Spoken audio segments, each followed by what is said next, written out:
Amados hermanos, que el Señor les bendiga. Tengan todos ustedes muy buenas tardes. Quisiera darles la bienvenida a todos ustedes. Gracias por estar aquí. A los que nos están viendo también en directo, sean bienvenidos. Y quisiera por favor invitarles a que abran su Biblia ahí en el libro de Efesios capítulo 4. Vamos a continuar con esta gran sección del apóstol Pablo. Esperemos acabarla entre esta semana y la próxima.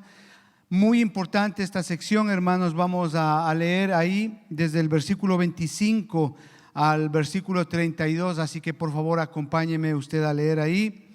La palabra de Dios dice así en Efesios capítulo 4, del versículo 25 al versículo 32. Dice así: por lo cual, desechando la mentira, hablad verdad cada uno con su prójimo, porque somos miembros los unos de los otros. Airaos, pero no pequéis. No se ponga el sol sobre vuestro enojo, ni deis lugar al diablo. El que hurtaba no hurte más, sino que trabaje, haciendo con sus manos lo que es bueno, para que tenga que compartir con el que padece necesidad. Ninguna palabra corrompida salga de vuestra boca, sino la que sea buena para la necesaria edificación, a fin de dar gracia a los oyentes. Y no contristéis al Espíritu Santo de Dios, con el cual fuisteis sellados para el día de la redención. Quítense de vosotros toda amargura, enojo, ira, gritería, maledicencia y toda malicia. Antes, sed benignos unos con otros, misericordiosos, perdonándonos unos a otros, como Dios también os perdonó a vosotros en Cristo. Vamos a orar, hermanos. Vamos a darle gracias a Dios por esta palabra. Padre, venimos delante de ti, Señor, en el nombre de Jesús, a darte gracias, Señor, por esta palabra. Gracias, Señor, por todo lo que tú nos has estado enseñando semana tras semana. Señor, oramos, Señor, para que mientras tu palabra sea expuesta, Señor, nuestros corazones, Señor, sean transformados a la imagen de Cristo. Oramos para que tu Espíritu Santo nos redarguya de juicio, de pecado y de justicia, Señor. Padre, te pedimos esto en el nombre de Jesús. Gracias, Señor, por tu palabra. Obra, amado Padre, por medio de tu Espíritu Santo. Ayúdanos, Señor. Queremos vivir, Señor, anhelamos vivir de acuerdo a tus ordenanzas, Señor. Prepara a tu iglesia, Señor. Prepara a tu pueblo, Señor, para vivir una vida de acuerdo a tus demandas, Señor.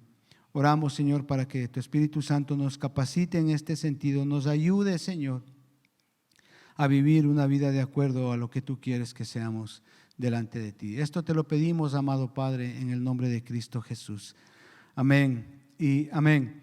Amén, hermanos. Pues bien, usted ve, aquí estamos continuando con esta gran sección que el apóstol Pablo ha estado ya enseñando acá, referente a la nueva vida en Cristo. Recordará usted, nosotros vimos la semana pasada, el apóstol Pablo hizo uso de unos contrastes de una manera especial, contrastes en los cuales pues obviamente el apóstol Pablo nos lleva a identificar cómo era nuestra vida antes de conocerle, ¿verdad? Vivíamos en pecados, vivíamos mal, hijos de ira, desobedientes. Pero también el apóstol Pablo la semana pasada nos ayudó a entender que ya en el Señor tenemos una nueva vida espiritual. No solamente eso, sino que por medio de esa nueva vida espiritual tenemos nuevos valores que dominan nuestra vida, valores de verdad, de honestidad, de justicia, de amor, de devoción, de obediencia, ¿verdad? Estos valores se supone que deben de dominar nuestra vida, que deben de ordenar nuestra vida, que debe de ser una característica del día a día de cada creyente. También vimos que en este contraste que hace el apóstol Pablo, no solamente que tenemos una vida espiritual, nuevos valores, sino que también nuestra conducta es diferente. Ya no es como éramos antes, ¿se acuerda? Nuestra conducta es diferente. Y esto precisamente es lo más difícil para el creyente. Hablábamos la semana pasada. ¿Por qué, hermanos? Porque muchas veces podemos conocer mucha Biblia, ¿verdad? Pero no podemos, o a veces no vivimos de acuerdo a lo que conocemos de la Biblia. Es muy difícil, es decir, damos mal testimonio. Y esa es la razón por la cual nosotros debemos de siempre someternos al señorío de Cristo, ¿no? De una manera humilde. Y también vimos que tenemos un nuevo destino. Mientras que el no creyente que vive su vida en pecado, su destino es juicio eterno, una eternidad sin Dios. Para usted y para mí, que hemos sido redimidos por la sangre de Jesucristo, pues nuestro juicio es una eternidad en el cielo junto al Padre. Eso vimos la semana pasada, eso es lo que el apóstol Pablo está hablando. Y si usted se da cuenta mientras leemos, Pablo era interesantísimo porque él utiliza ciertas palabras que justamente nos ayudan a entender mejor lo que él está explicando. Por ejemplo, ahí en el capítulo 4, versículo 17, por ejemplo, para que tenga usted una idea, dice: esto pues digo y requiero en el Señor que ya no andéis como. Si ve, esa palabra justamente ahí en el versículo 17 marca el contraste entre lo que éramos antes a lo que somos hoy en Cristo. Y es igual acá en el versículo 25. ¿Se da cuenta las palabras que está utilizando Pablo? Dice: por lo cual. Él empieza el versículo 25 utilizando estas dos palabras, por lo cual. Es decir que él está dando la conclusión de todo lo que ha venido enseñando. Él les está diciendo a los oyentes, a los que leían esta carta ahí en Éfeso, les decía: entonces, por lo cual, por lo tanto, ahora bien, no tienen que hacer ustedes estas cosas. Reflexionen, si son en Cristo, si tienen a Jesucristo, si han sido cambiados por Cristo, son una nueva criatura, entonces ustedes no deben de practicar 5 pecados que él nombra ahí. Por eso él dice por lo cual. Entonces él está dando una conclusión enfática a todo lo que él ha venido enseñando en los versículos anteriores. Y son 5 pecados, como usted los ve ahí, lo acabamos de leer: la mentira, la ira, el hurto, la palabra corrompida y la amargura. 5 pecados que él los identifica claramente, los señala de una manera muy especial. Y dice: no vivan en eso, no practiquen esos pecados. Ahora, cuando leemos las cartas de Pablo, las epístolas de Pablo, siempre entendemos una cosa muy bonita, porque Pablo no se centraba únicamente en explicar el principio bíblico o la doctrina bíblica, sino que también él, como usted ve aquí y hemos visto en los capítulos anteriores, él lo hace de una manera aplicativa. No solamente da el principio, sino también él nos explica cómo debe de vivirse ese principio de una manera práctica en todas las áreas de nuestra vida. Hasta, como vemos aquí en esta sección, Pablo se atreve a nombrar 5 pecados de una manera específica. Pero no solamente él los nombra, estos pecados: la mentira, la ira, el hurto, la palabra corrompida, la amargura, sino que también él va más allá y no solamente nos dice que debemos de evitarlos y explica por qué debemos de hacerlo. No solamente nombra los pecados, sino también él nos enseña por qué debemos de evitarlos. No solamente porque somos nuevas criaturas, somos cristianos, sino también, como usted va a ver en este sermón, hermano, estos pecados realmente dañan relaciones, dañan vidas, dañan iglesias. Entonces vamos a ver el primer pecado ahí, como usted ve en el versículo 25. Por lo cual, desechando la mentira, hablad la verdad cada uno con su prójimo, porque somos miembros los unos de los otros. ¿Sí ve? Entonces el primer pecado que debemos de evitar, usted y yo como creyentes, es la mentira. La mentira, versículo 25, ahí está. ¿Qué es la mentira? La mentira, amados hermanos, es una declaración contraria al hecho, a lo que no es cierto. Es decir, dicha con la intención de engañar. Es decir, la mentira es lo opuesto a la verdad. Por ejemplo, y aquí quiero aclarar porque a veces este asunto de la religiosidad o muchas veces los demasiados excesos en cuanto a la comprensión de la palabra de Dios a veces distorsionan realmente lo que conceptualmente significa decir una mentira. Y le quiero poner un ejemplo muy, muy básico. Por ejemplo, si digo son las 12 del mediodía, por ejemplo, ¿ok? Y luego descubro que mi reloj estaba dañado, se detienen, fallan alguna cosa, ¿sí? No he mentido, ¿sí? Pero si te doy una hora equivocada para que llegues tarde a una reunión, para con ello yo beneficiarme de eso, eso es mentir. Eso es mentir, hermano. Eso es una mentira. Mire, Satanás es mentiroso y padre de la mentira. Juan capítulo 8, versículo 44. Satanás es mentiroso desde el principio. Es mentiroso y padre de la mentira. Y quiere que creamos que Dios es mentiroso. Usted recuerda ahí en Génesis capítulo 3, versículo 1. Con que Dios ha dicho que no comáis. ¿Se da cuenta? El deseo de Satanás es que nosotros nos convenzamos de que Dios es mentiroso. Tremendo. Sin embargo, amados hermanos, cuando decimos la verdad, el Espíritu de Dios actúa para bien.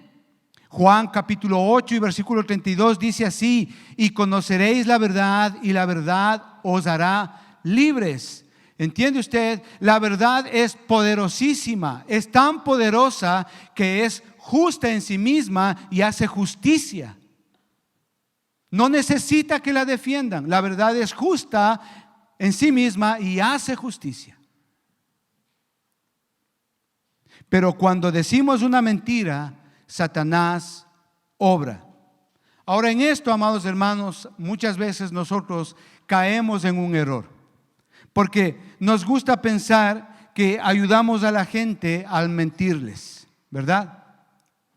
Y a veces decimos medias mentiras o medias verdades. Déjeme decir una cosa: Dios es un Dios de absolutos, de 100%. Y con Dios no hay medias mentiras ni medias verdades. Cuando usted hace eso, usted está cometiendo dos errores muy puntuales. El primero es que usted se está autoengañando. Y el segundo es que usted está engañando a la persona a quien está diciendo esa media verdad o esa media mentira. Déjeme decirle esto, que al final, todo se sabrá. Al final, hermano, de pronto las consecuencias de esa mentira no serán inmediatas, pero tarde o temprano las consecuencias de esa mentira se van a ver. Llegarán. Por eso es que según Primera de Juan capítulo 2 y versículo 21 dice que ninguna mentira procede de la verdad. Ninguna mentira procede de la verdad. De hecho, ahí en Apocalipsis capítulo 22 y versículo 15 dice así: mas los perros están fuera, y los hechiceros, los fornicarios, los homicidas, los idólatras y todo aquel que ama y dice mentira.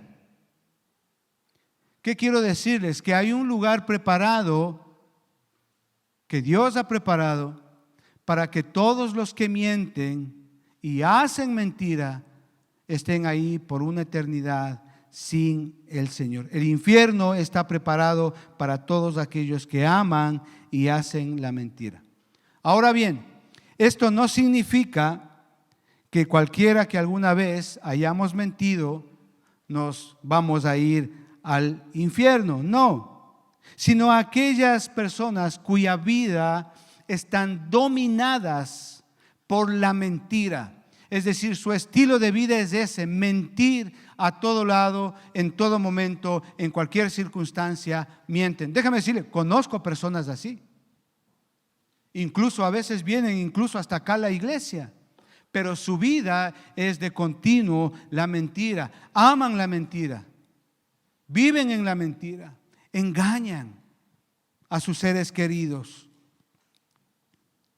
Estas personas están perdidos para siempre. No así la vida del creyente. ¿Por qué?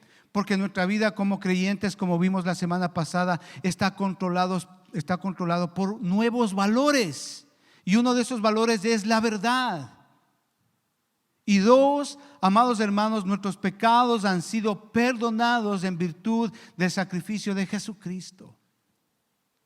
Y eso es lo maravilloso de esto. Ahora, en este texto, versículo que acabamos de leer, fíjese la razón que dio Pablo para decir la verdad. Es interesante, versículo 25. Hablad la verdad cada uno con su prójimo, porque somos miembros los unos de los otros. No mientan, dice, sino hablen la verdad. Aléjense de ese pecado, pero nos dice por qué debemos de alejarnos de ese pecado. Porque decir la verdad es lo mejor, porque ayuda a la edificación. Nos pertenecemos los unos a los otros en Cristo. Nos insta a edificar el cuerpo de Cristo, la iglesia, Efesios capítulo 4, versículo 16. A decir la verdad en amor. Recuerda, aprendimos eso hace algunas semanas. Entonces, como miembros los unos de los otros, nos afectamos los unos a los otros. Cuando decimos una verdad para bien, pero cuando hay una mentira es para mal. Esto es serio e importante que nosotros podamos entender para poder edificarnos mutuamente. Y no hay edificación si no existe la verdad en medio. Amados hermanos, decir la verdad libera. Decir la verdad edifica. Decir la verdad ayuda a relacionarnos mejor.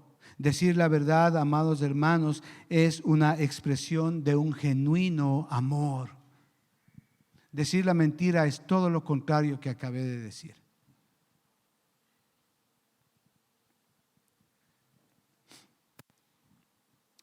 De hecho, el primer pecado que es juzgado en el Nuevo Testamento es justamente eso, la mentira.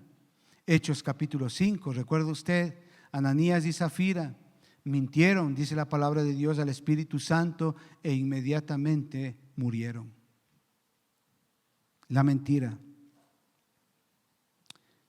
Veamos los versículos 26 y 27 de Efesios capítulo 4. Airaos, pero no pequéis, no se ponga el sol sobre vuestro enojo, ni deis lugar al diablo. Siguiente punto, la ira. ¿Qué es la ira? ¿Qué es la ira? La ira es una reacción emocional causada por algo que nos desagrada, ¿verdad?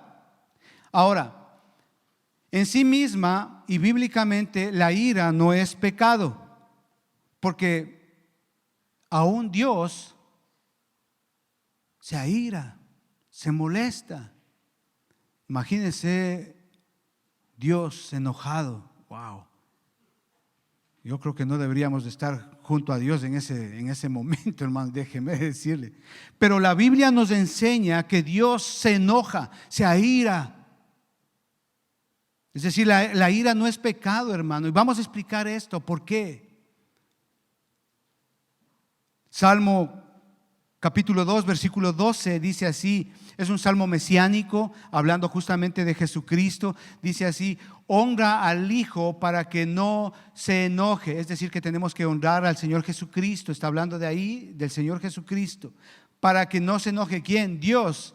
El entendimiento implícito es aquí Dios. Para que no se enoje Dios.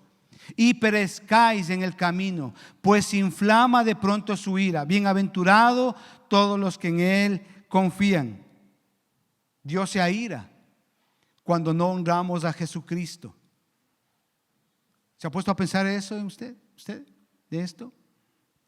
En el Antiguo Testamento también vemos que hay una frase muy recurrente en el Antiguo Testamento: la ira de Jehová.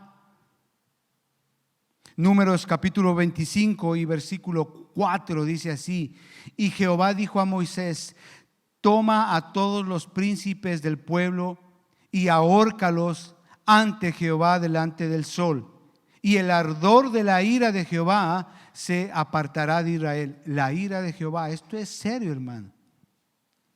O sea, la mayor parte de los milagros que vemos en el Antiguo Testamento es Dios enojado y matando gente, hermano, de verdad, por todo lado. Es una ira, hermano, de Dios. Deuteronomio capítulo 9, versículos 8, versículo 20, también nos habla de eso. Jeremías 4:8 nos habla de esto, de la ira de Jehová. La ira de Dios es una ira santa. Es una ira santa, es una manifestación de su juicio justo contra el pecado. ¿Recuerda usted Mateo capítulo 21? ¿Recuerda usted? Esto es un hecho muy puntual. El Señor Jesucristo entra al templo, recuerda, ahí en Jerusalén, y Él empieza a tumbar todas las mesas, a dar a todo el mundo con un látigo ahí. El Señor Jesucristo está airado de una manera impresionante, única, santa, pura y perfecta. ¿Por qué? Porque Él había visto, Él vio, Él sabía que el templo se había corrompido. Era un negocio sucio de ofrendas y sacrificios y animales que no eran realmente puros. Entonces los sacerdotes habían hecho ahí detrás un mercado para venderlo después. O sea, todo era un mercado barato. Habían convertido la clase sacerdotal, religiosa de ese tiempo, habían convertido el templo de Jerusalén en eso. Y esa es la razón por la cual el Señor Jesucristo, vemos ahí en Mateo capítulo 21 que Él se aira y comienza a derrumbar, a botar todas las mesas de los cambistas, todo. Está purificando ese templo. La ira del Señor, hermano, ahí cuando Él limpia el templo, es algo puntual de Dios. La Biblia a menudo habla de que la ira se inflama. Salmo 2:12 que ya leímos, Deuteronomio 6:15, dice así: porque Dios es celoso, Jehová tu Dios en medio de ti está, para que no se inflame el furor de Jehová tu Dios contra ti. Se inflama. ¿Sabe qué? Eso da el entendimiento de que es como una pequeña llama, ¿verdad? Que empieza pequeño, pero luego se va agrandando, agrandando, agrandando, y al final eso se inflama y destruye todo a su paso. Eso es el poder de la ira de Dios. Se compara con el fuego que va creciendo. Esa es la ira santa de Dios. Pero ¿qué pasa con usted y conmigo? ¿Qué pasa con el hombre? Con la ira del hombre. La ira del hombre está latente dentro de nosotros, y a esto nosotros le podemos llamar malicia. Pero esta misma ira puede de pronto explotar y destruir. A esto le llamamos furia. Es ahí cuando las puertas son pateadas, las voces son alzadas hasta no sé dónde. Es ahí cuando las ollas salen volando por la cocina. Es ahí cuando se abren las ventanas y se comienza a botar las cosas por la ventana. Esa ira sin freno, sin límite, la del hombre, hermano. Y no muchas veces por causas justas, honestas o verdaderas. Muchas veces esa ira es controlada por la decepción, por la depresión, el desánimo, la decepción.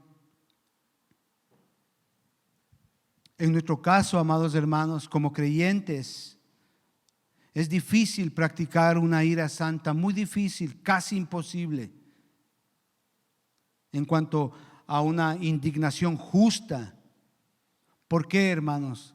Porque nuestras emociones, nuestros sentimientos, nuestra manera de pensar está condicionada por el pecado, por esa naturaleza vieja que aún está en nosotros. Así que es muy difícil tener una ira santa aún como creyentes, justamente por el pecado que condiciona nuestras vidas.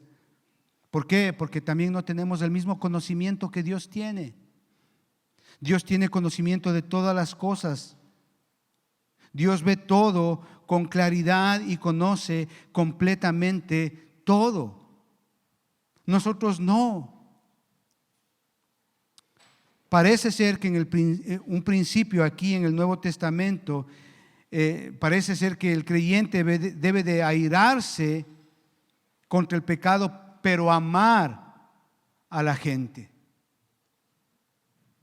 Salmo 97 y versículo 10, creo que nos da esto a entender un poquito. Estoy hablando en términos como creyentes. Dice así: los que amáis a Jehová, aborreced el mal.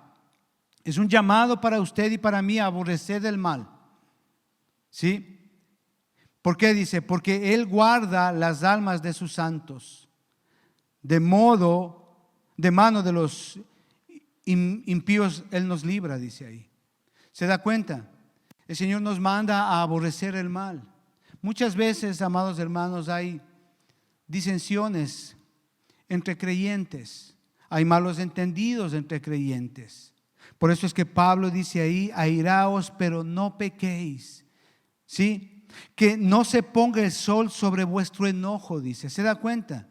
El Señor nos da un tiempo. Es verdad, nos podemos airar, nos puede molestar algo que un hermano, una hermana, un hijo, su esposa, su esposo hizo, y nos podemos molestar. Pero el Señor dice: hey, tienes un tiempo para reflexionar en esa ira, calmarte de esa ira, porque seguir en esa ira, eso es el pecado. Vivir en esa ira, eso es el pecado. Nosotros no, amados hermanos, tenemos que vivir de acuerdo a la claridad de la palabra de Dios. Es posible airarse contra las cosas, eso es cierto. Hay cosas que, de acuerdo a nuestra verdad bíblica, hermanos, nos parecen injustas, nos parecen que no están bien. Viene alguien, por ejemplo, y te grita sin que tú hayas hecho nada, te trata mal, te menosprecia. Claro, esas cosas molestan. Y en la vida vamos a tener muchos de esos ejemplos. Va a haber malos entendidos en nuestros trabajos, va a haber de pronto cosas que nuestros jefes, supervisores hacen cosas injustas. O algo en la casa que sencillamente nos parece injusto y nos molesta y nos da ira. Pero ahí está el Señor. Pecamos, hermano, cuando nos mantenemos en esa ira. ¿Qué es lo que dice el Señor? Debemos de arreglarlo rápidamente, no dejar que se ponga el sol sobre nuestro enojo. Mateo capítulo 5 y versículo 25 dice así: ponte de acuerdo con tu adversario pronto. Claro, hermano, si usted tiene un problema con otro hermano, con su hijo, con su hija, con su esposo, y se molestó y están enojados, vaya y arregle pronto. Ese es su adversario, con el que tuvo la pelea, la discusión, con el que gritó hace 5 minutos, le gritó, recibió los gritos. Póngase, dice ahí, de acuerdo con su adversario. Qué triste ver que padres cristianos no se hablan con sus hijos por semanas. Domina esa ira, ese rencor ahí. Qué triste ver que entre hermanos cristianos no se llevan, porque hay una ira, porque hubo un conflicto, un desacuerdo, y uno se molestó más que el otro, y producto de eso no se conversan por semanas, por meses. He conocido madres que no se hablan con sus hijas. Imagínense eso, qué triste. Madres cristianas, hijas cristianas, que porque hubo algo que le molestó a la mamá, no se hablan por meses. Dice la palabra de Dios ahí: ponte de acuerdo con tu adversario pronto. Mateo capítulo 18 versículo 15 dice así: ve y repréndele estando tú y él solos. Mira, si tu hijo hizo algo que te molestó a ti, cógelo y él y tú solos repréndele, exhórtale, arregle ese problema. Eso es lo que está diciendo. Si tú tienes a alguien con algún hermano que te molestó, algún conflicto está ahí de por medio y la ira, y le ves al hermano o a la hermana ahí pasando y te molesta, y arregla con él. Dice, llévale, llámale, hermano, hermana, quiero hablar contigo. Arreglemos esto. Sabes, te pido perdón, perdóname, entendí esto. Arregla, el Señor nos manda a hacer eso, no a callarnos. Hay que arreglarlo rápidamente. Ve y repréndele estando tú y él solos. Escuche, el fuego de la ira, si no es apagado por un perdón amoroso, se va a propagar y va a corromper y a destruir la obra de Dios que está haciendo en su vida, o en la de su hijo, o en la de su hermano, o incluso en la de su familia. Eso se propaga. El padre gritando a los hijos gritando a los padres, tremendo, hermano. ¿Qué es eso? No, solucionemos rápidamente esto. ¿Por qué? Porque si no hay un perdón amoroso ahí, hermano, eso se va a propagar como un fuego. Y imagínense toda una casa incendiada ahí, todos con ira ahí, todos molestos los unos con los otros, hermano. ¿Qué es eso?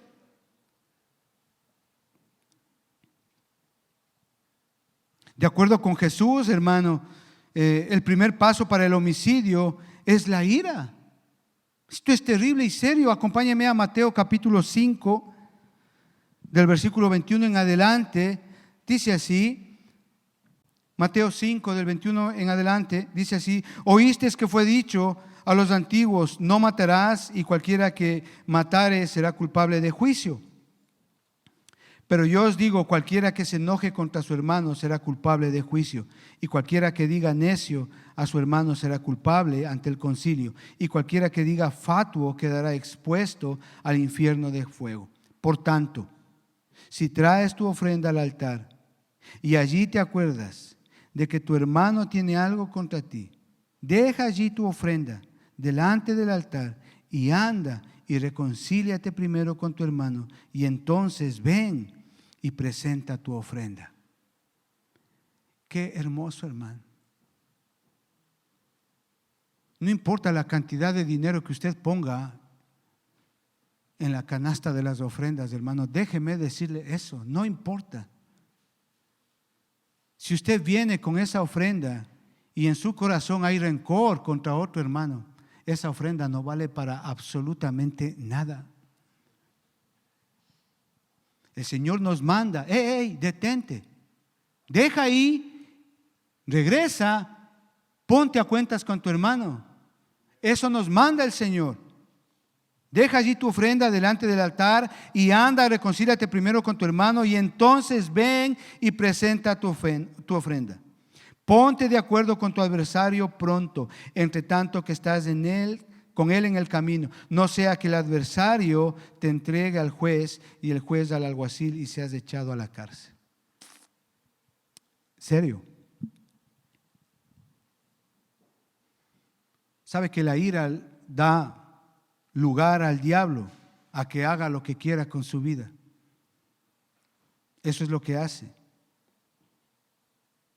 Satanás es un asesino y él va a buscar destruirnos por todos los medios posibles. Satanás odia a Dios y a su pueblo, y cuando encuentra a un creyente con las chispas boiling, alborotadas, lleno de ira, créame, Satanás va a coger y va a utilizarle como un instrumento para la destrucción. Y posiblemente los que sean más afectados en este caso sean los seres a quienes él ama. La ira causa gran daño al pueblo de Dios, a su iglesia, destruye familias, destruye relaciones, daña iglesias. Versículo 27, ¿por qué? Ahí del capítulo 4 de Efesios, capítulo 27, dice ahí: no deis lugar al diablo. La ira da lugar al diablo, a Satanás.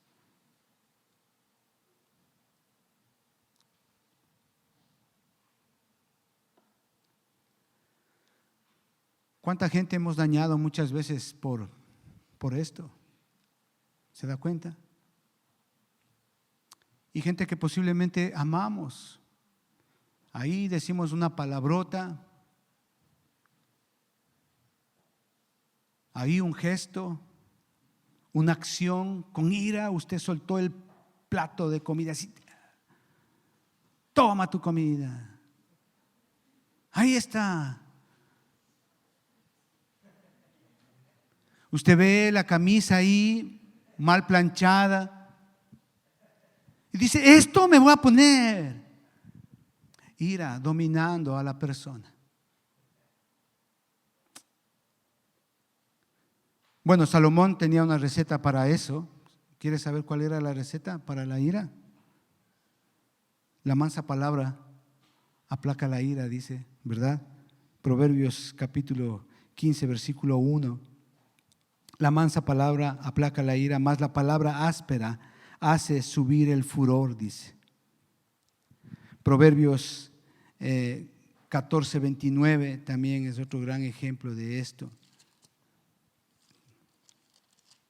Proverbios capítulo 14 y versículo 29 dice, escuche con atención, hablando de este tema. El que tarda en airarse es grande de entendimiento. ¿Sí? Escuche bien, dominio propio, hermanos. El que tarda en airarse es grande de entendimiento, mas el que es impaciente de espíritu enalza la necedad. Usted conoce a esas personas, ¿verdad? Que medio pasa algo, no, es que no es ni un segundo, hermano, y ¡pum! Explotó la ira, salió la ira, la mala palabra, el mal gesto, la mala acción, el desprecio, la arrogancia, la ironía. Dios mío, conozco a mucha gente así, hermano, de verdad.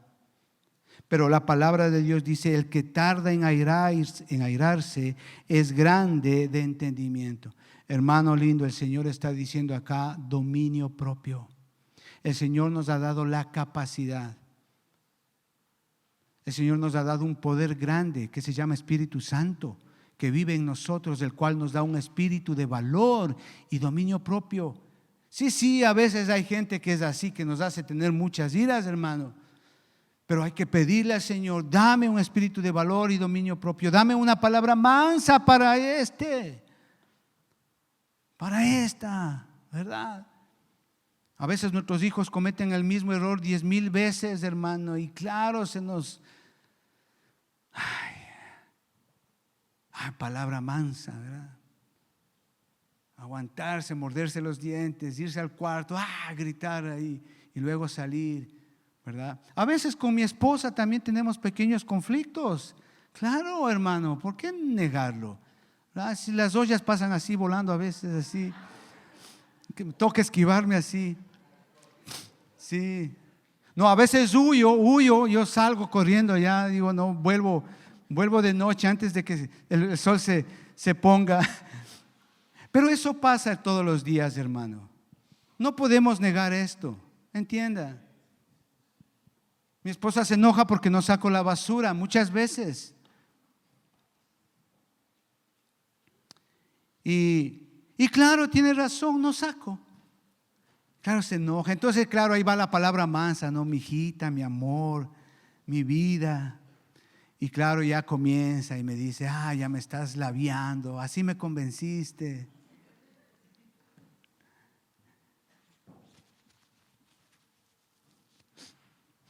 Pero, hermanos, eso pasa todos los días.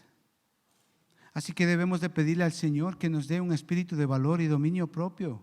Porque esa ira que tenemos nunca va a poder ser una ira justa, hermano. Porque siempre va a estar condicionada por nuestra naturaleza pecadora.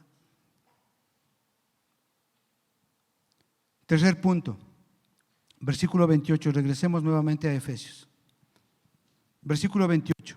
Dice así: el que hurtaba no hurte más, sino trabaje haciendo con sus manos lo que es bueno, para que tenga que compartir con el que padece necesidad. Interesante. No hurtes, no robes, dice ahí, no robar. ¿Se da cuenta? Pablo está nombrando aquí uno de los 10 mandamientos, no robar.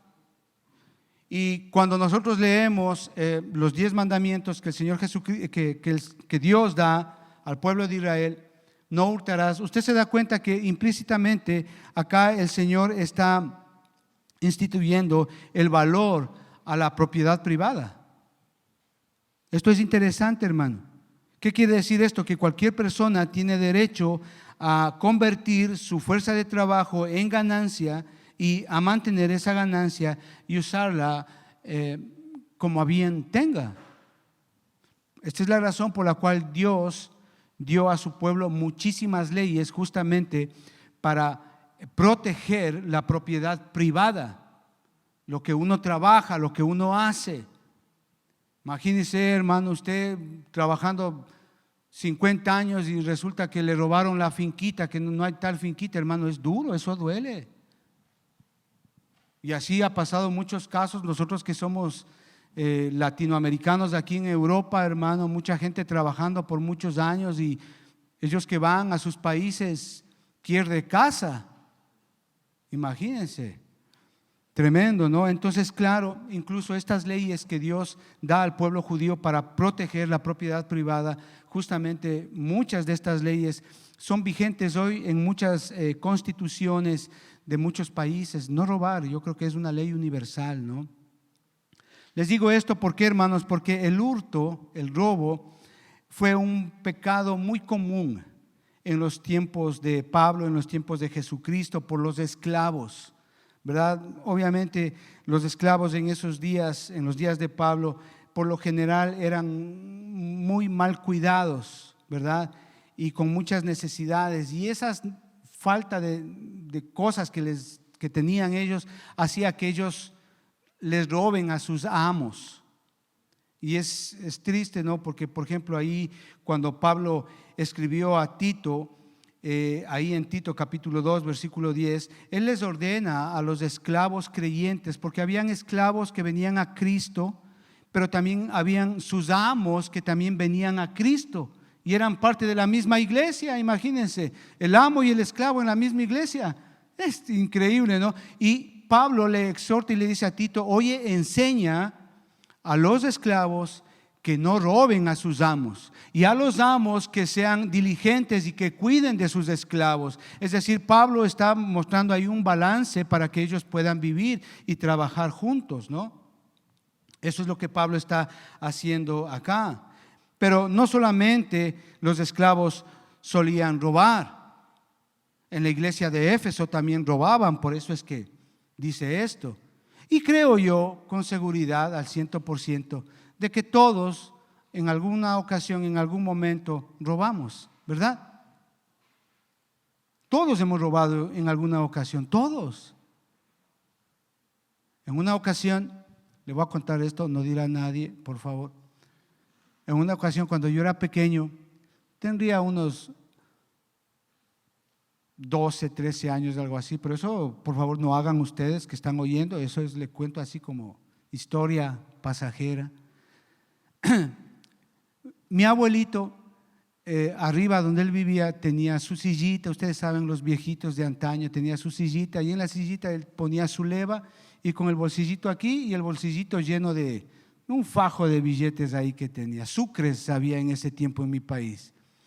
Entonces, con mi hermano tuvimos la mala gestión de irnos a dar la vuelta, entrar por el otro lado y cogernos, robarnos la plata de mi abuelito. Y nos cogíamos un billete de 5 sucres, de 10 sucres. Llegamos a coger hasta de 20 sucres, imagínense, en ese tiempo era plata. Hasta que un buen día mi abuelito nos atrapó. Y al resto no le cuento porque dolió mucho, hermano, de verdad que dolió bastantísimo, hermano. Pero todos hemos robado, todos hemos hecho algo así alguna vez, hermano. Y El punto es no hacerlo, ¿verdad? Sí. Del mismo modo, amados hermanos, que Satanás es mentiroso y homicida, también él es ladrón. Juan capítulo 10, versículo 10. Él es ladrón. Él vino a matar, robar, destruir, hermano. A robar todo, a matar, a tratar de destruirnos por todo medio. Convirtió a Judas en un ladrón. Había una debilidad que él no había entregado al Señor y le convirtió a Judas no solamente en un ladrón que robaba de las ofrendas, sino que también osó en venderle a nuestro Señor Jesucristo por 30 monedas de plata, hermano. Impresionante. Cuando leemos la historia del huerto del Edén es impresionante. ¿Por qué? Porque cuando Satanás tentó a Eva, la hizo la primera ladrona del mundo. ¿Por qué? Porque ella robó del fruto prohibido. Y Satanás, no contento con eso, también hizo de Adán el primer ladrón del mundo, porque él también cogió del fruto prohibido. ¿Se da cuenta? La primera pareja de ladrones, ahí está.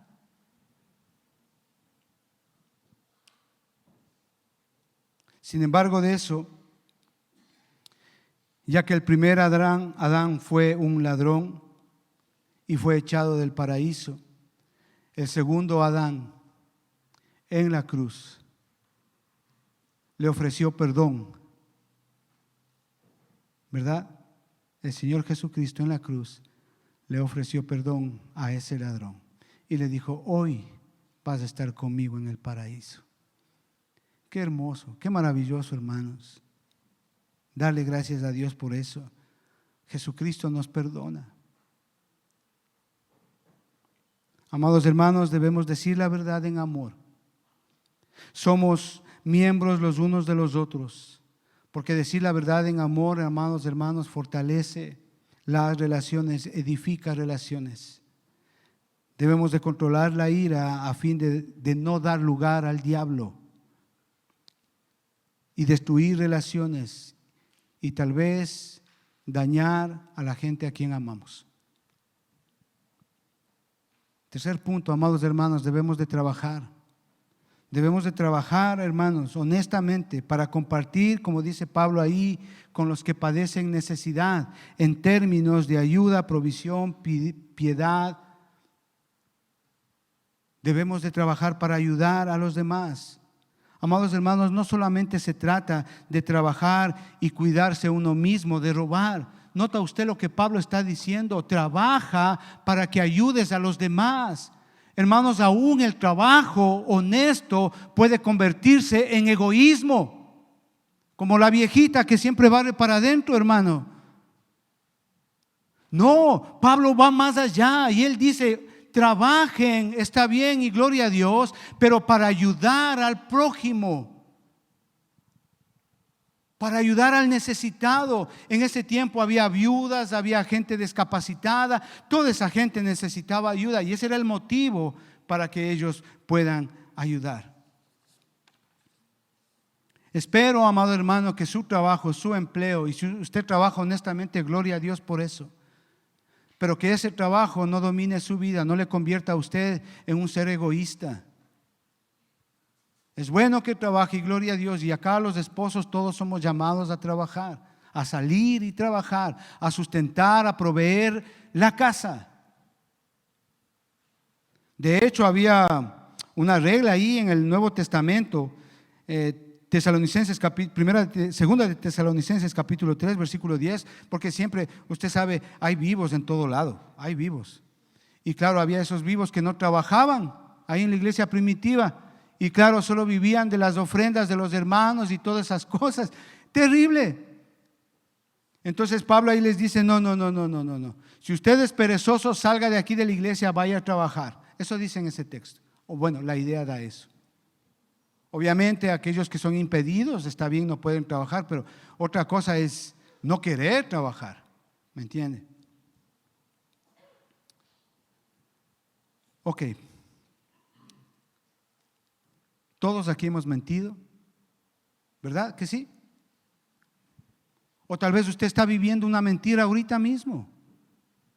Sus padres están siendo engañados, sus hermanos están siendo engañados, su esposa está siendo engañada, su esposo está siendo engañado.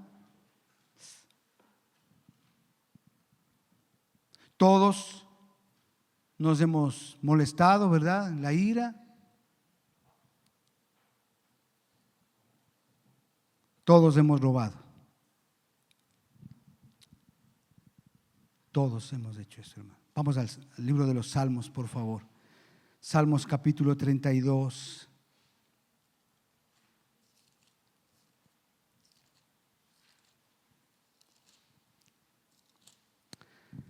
Y con esto quiero acabar, hermano, con esta reflexión. Salmo 32, del versículo 3 al 5.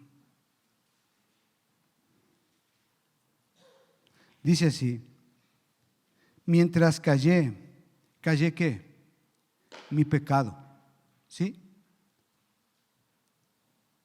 David está hablando ahí, tremendo lo que pasó David, increíble.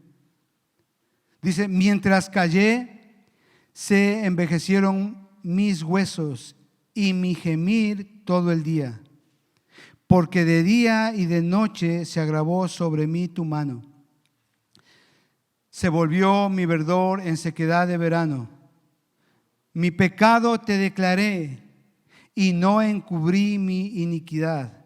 Dije: confesaré mis transgresiones a Jehová, y tú perdonaste la maldad de mi pecado. ¿Entiende, hermano, la importancia, lo necesario de confesar nuestro pecado? Amados hermanos, el pecado sin confesar trae miseria física y emocional.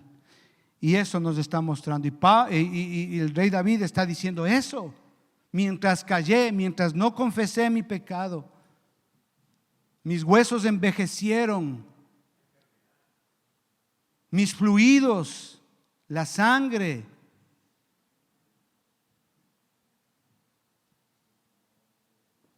Pero cuando David confiesa su pecado ahí en el versículo 5, esta es la experiencia del verdadero creyente.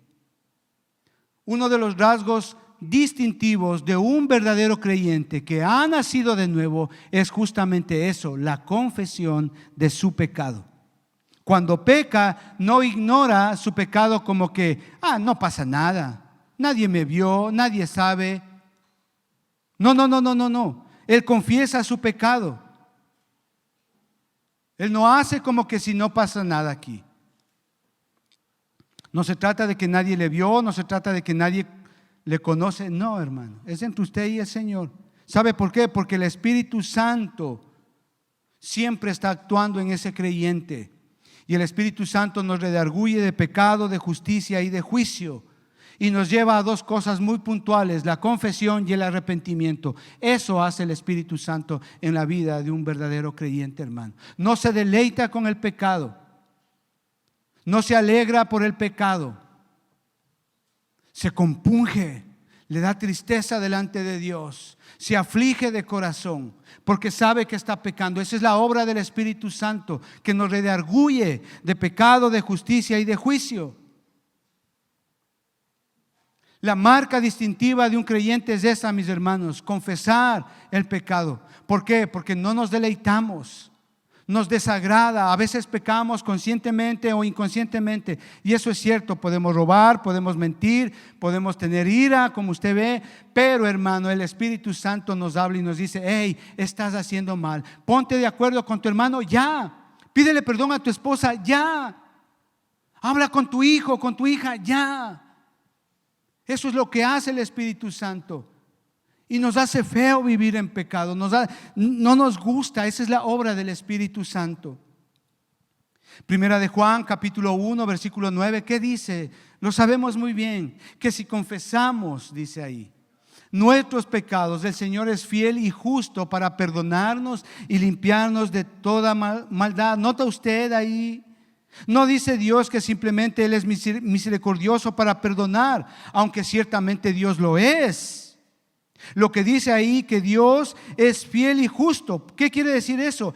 Que es justo que el Señor nos otorgue perdón porque hemos pecado. ¿Y sabe por qué? Por Jesucristo. Él murió en la cruz. Por eso que si Dios no nos perdonara, Él no fuera justo. Pero Dios es justo. ¿Por qué? Porque nuestros pecados fueron pagados en la cruz cuando Jesucristo estaba derramando toda su sangre por usted y por mí. Eso, hermanos, da confianza al creyente a vivir una vida clara. Podemos pecar. Puede usted salir en este momento y molestarse y tener ira con un hermano, pero el Señor nos manda a perdonar, a llamarle al hermano y decirle: hermano, ¿sabes qué? Te perdono. Arreglar ese problema. ¿Sabe? Eso es la obra del Espíritu Santo. Si alguien le hace tener ira, hermano, pídale al Señor que le dé un espíritu de valor y dominio propio. Si usted, su carácter es muy volátil, hay personas que son así, pídale al Señor que le dé un espíritu de valor y dominio propio. La mansa palabra aplaca la ira.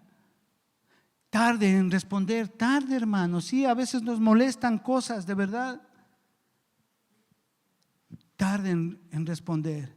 Aplaque su ira. Vaya al Señor, arrodíllese, salga afuera, váyase 10 kilómetros de su casa, grite lo que usted quiera, pero no haga daño a su ser querido, no haga daño a su esposa, a sus hijos, no lo haga. Y cuando usted regrese verá que las cosas van a estar más calmaditas, las ollas en el puesto, la camisa bien planchadita. Claro. Padre, queremos darte gracias, Señor, en el nombre de Jesucristo. Gracias, Señor, por este día. Gracias, Señor, porque tú nos enseñas lo necesitados que somos de ti, Señor. Gracias, Señor, porque de ti obtenemos el perdón que necesitamos para vivir, Señor. Y esto gracias a que tú mandaste a tu Hijo Jesucristo a morir en la cruz por mis pecados. Oramos, Señor, para que tu Espíritu Santo nos redarguya de pecado, de justicia y de juicio, Señor, y podamos vivir una vida de verdad, de amor, de trabajo honesto. Danos la capacidad para controlar nuestra ira, Señor, contra los que nos ofenden o los que nos hacen daño, Señor. Ayúdanos a darles una respuesta mansa y humilde, Señor. Toca nuestros corazones, Señor, y bendice, Señor, a aquella persona, Señor, que tal vez está viviendo en mentira con su hogar, engañando a su esposa, engañando a sus hijos, o hay hijos que están engañando a sus padres. Señor, te pido en el nombre de Jesús que les hables ahora mismo, Señor, y que vuelvas sus corazones a Cristo. Y si Dios te habló hoy en este día, y si Dios tocó tu corazón en este día, y estás viviendo una vida de mentira, de ira, o estás viviendo una vida robando, dile: Señor, hoy yo quiero cambiar mi vida. Ya no quiero ser así, ya no quiero vivir así. Quiero que me ayudes. Señor, ven y entra en mi corazón y sé el Señor de mi vida. Dile así: me arrepiento de todos mis pecados. Dame una nueva vida. Quiero ser un hombre diferente, una mujer diferente, un hijo diferente.